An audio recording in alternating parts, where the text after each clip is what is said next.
I certainly would think that if he were to say the negotiations have ended, for example, let's just pick on Denmark, for example.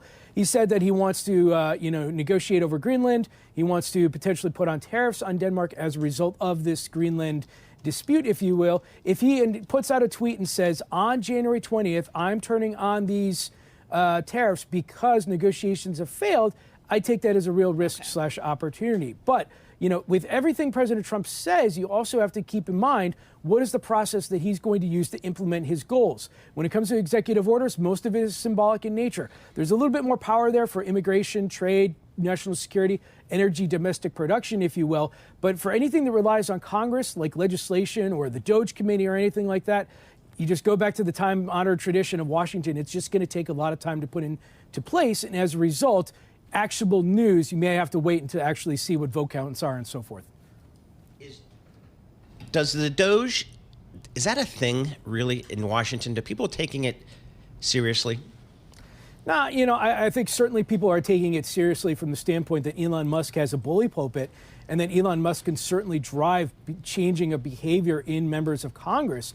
But I also just remind the Department of Government Efficiency is not a U.S. department. It's not actually put in the place of the U.S. government. And so any recommendation that comes out from the DOGE committee has to be implemented by Congress, and it has to be largely implemented with Democratic support. You would need 7 Democrats to go with it to avoid being subject to a filibuster. So I would just say that, there's going to be a lot of ideas and so forth, but, if you want to cut $2 trillion from the U.S. budget, you've got to go after mandatory spending. And that's the third rail of U.S. politics. Most people are, Speaker Mike Johnson has already said he's not going to touch Social Security, Medicare, Medicaid, and so forth like that. So I think a lot of it is just going to be directionally goals, but a lot of it also is going to be at the whim of Congress to implement it. And that's where I think the DOGE recommendations, if you will, are going to slow down. Which, leads us back to, what is news in this new era?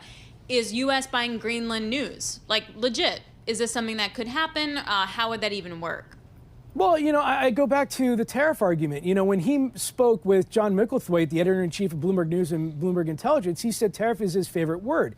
And that's certainly that you have to take into account, that this is something that he wants to do. But if you have to look at the negotiation ploy of these tariffs, in this case, Greenland and so forth like that, if there's an opportunity that you can give him a win, then he may say, okay, great. I'll take that win. For example, just today there was reports that he's going to declare a new economic disaster program to implement these tariffs. This is something that he flirted with back in 2019 with Mexico. Mexican representatives came up to Washington, met with the White House. They talked about Remain in Mexico immigration policies. They came to an agreement, and those tariffs never actually came to fruition. So if you look at the process of how this works, President Trump puts out a statement. There's a reaction in the news. We have to deal with headline risk because that's a real risk/opportunity for the markets. But then you have to look at the process of how it plays out. And then you should get at least a 2 to 3, 4 week, maybe a month window in terms of how that will ultimately impact your investment, your sector, or your company.